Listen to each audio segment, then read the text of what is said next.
Hello, my name is Derek from Tomcat Gas Training and welcome to Friday's episode of 6 at 6, where at 6 p.m. I give you 6 gas questions to keep your knowledge going while we're in lockdown for the coronavirus. This is part 4, so let's get on with it, but first let's give you the answers to part 3. Question number 1 in part 3. The answer was B. The main reason for a seal on a gas meter or a governor is to stop people interfering with the pressures. That is the answer for question 1 in part 3. Question number 2 in part 3. The answer was B. A gas pipe can only be installed in a solid floor if you protect it from corrosion or movement. That is the answer for question 2 in part 3. Question number 3 in part 3. The answer was B. After a successful tightness test, you must purge. That is the answer for question 3 in part 3. The answer for question 4 in part 3 is C. A gas operative must take steps to inform responsible person if they suspect a dangerous installation. That is the answer to question 4 in part 3. Question number 5 in part 3. The answer is C. When an ECV is being isolated due to the gas escape, all necessary steps must be taken by the gas engineer to prevent the gas escape. That is the answer to question 5 in part 3. And finally, question 6 in part 3, the answer was C. If you suspect somebody is suffering from carbon monoxide poisoning, you must advise them to get fresh air as soon as possible. That is the end of question 6 in part 3. Let's get on with part 4 questions and let's see how we go on. How did you go on in part 3? Are you still enjoying this or not? Put in the comments down below if you want me to continue. So let's get on with it. Question number 1 in part 4. The protective conductor installed on a primary gas meter within 600 of the meter outlet is known as A. The supplementary bond, B. The main equipotential bond, or C. An earth bond.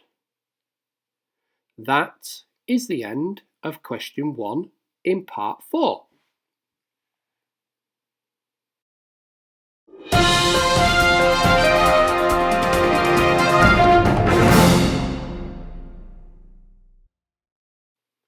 Question number 2 in part 4.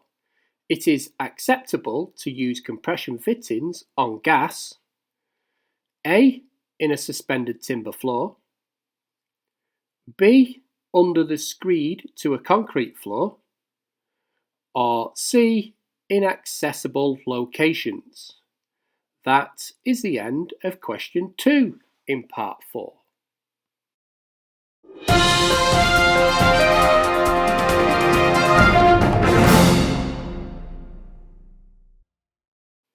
And now for question 3 in part 4. The only system for jointing allowed in a protected shaft is A. Screwed or welded steel pipe, B. Silver soldered copper joints on copper, or C. Soft soldered capillary joints on copper. And that is the end of question 3 in part 4.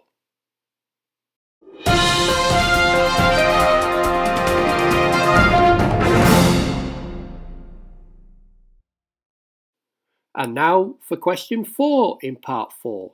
When using soft soldered capillary joints on copper, the flux A.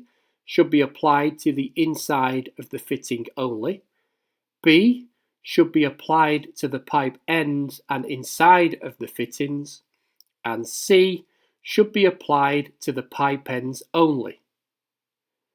And that is the end of question 4 in part 4.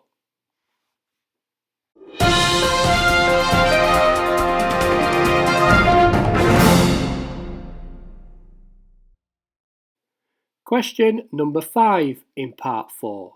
Gas pipes running vertically behind a dry lining should A.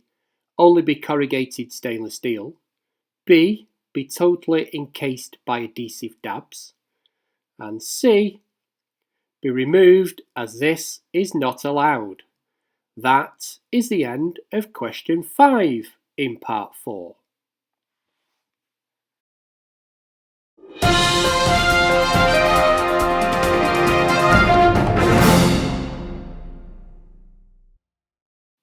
And finally, in part 4, question number 6. The regulator on a primary gas meter is A. Set to 20 millibars, B. Set to give a pressure of 21 millibars plus or minus 2 millibars, or C. Positioned upstream of the emergency control valve.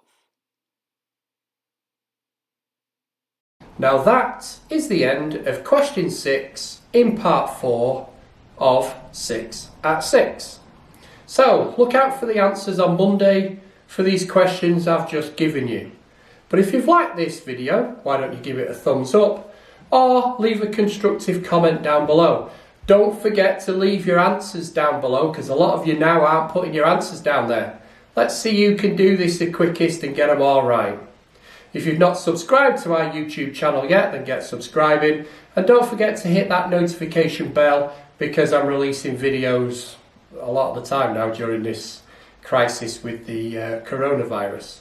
All I've got left to say is, thanks for listening, thanks for watching, tune in on Monday for the answers, stay in and stay safe guys. Cheers.